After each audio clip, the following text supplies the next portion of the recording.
The year is 2024. A Carrington-level solar storm is heading for Earth. Brace yourself.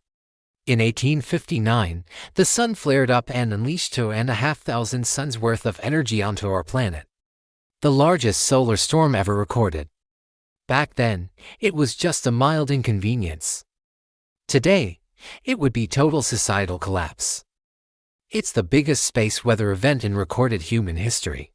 And we have no idea what really happened that day, only that it was one of the most violent displays of nature's raw power. All we know comes from the sparse scientific record left behind by astronomers and scientists who were utterly baffled by it. What they do know is this. Every 11 years, the sun's magnetic field completely flips. And during that flip, things get kind of weird. Sunspots, these huge volatile regions on the sun's surface, grow unstable and lurch violently, and every once in a while, one will fire a massive blast of plasma at the Earth. We call them solar flares. Most are harmless, but every 180 to 200 years, one hits Earth with enough force to cause mass extinctions. And that's what happened back in 1859.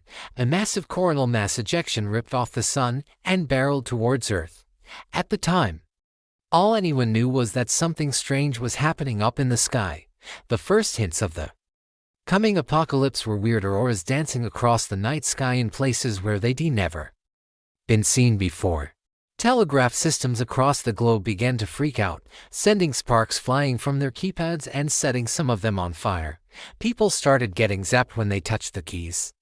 All because invisible energy from the sun was crashing into our planet's atmosphere. For days, the skies glowed an eerie green and magnetic compasses spun wildly out of control. No one understood what was happening.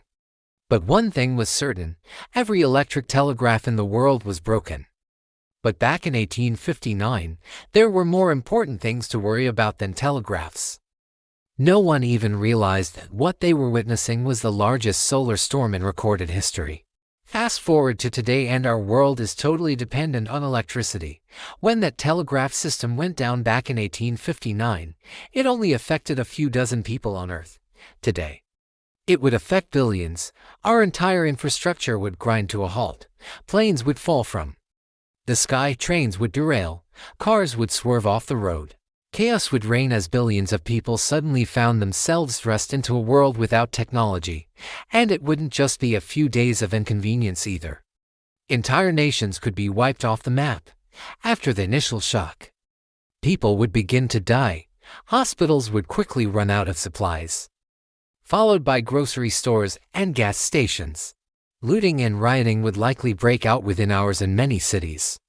With no way to communicate with the outside world, people would be forced to fend for themselves. But amidst the chaos, there would be a few glimmers of hope.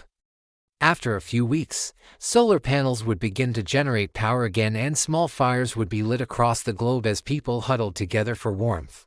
With no refrigeration, food would spoil almost immediately, so communities would need to quickly learn how to safely store food and water. Within a few months, the solar panels would be generating enough power to bring the world back online, but the damage done would be severe.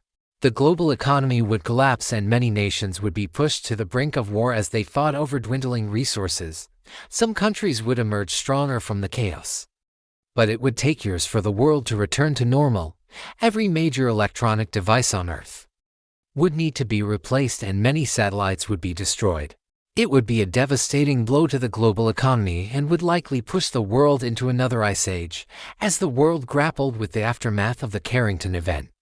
Scientists would scramble to understand what had happened. They would discover that the solar flare had triggered a chain reaction in the atmosphere. The sun's energy had stripped away the ozone layer and exposed the Earth to deadly radiation. The world would band together to develop new technologies to protect us from the sun's harmful rays. But it would be too late for many. The damage to the ozone layer would allow deadly radiation to reach the Earth's surface and cause widespread cancer and mutations. The Carrington Event would go down in history as the worst natural disaster in human history. But it would also be a wake-up call. We would finally realize how fragile our world really is and how dependent we are on the delicate balance of nature. We would also realize that we are not alone in the universe and that the sun is a powerful, unpredictable force that we can't control. But maybe, just maybe, we can learn to live with it, because every 11 years the sun flips its magnetic field and every 180 to 200 years it blasts the Earth with its raw energy. And we know that eventually it will happen again, so when the next Carrington level event hits. Earth, are you ready? Let me know your thoughts. Leave them in the comments below. Don't forget to subscribe so you don't miss out on future videos. And I'll see you next time.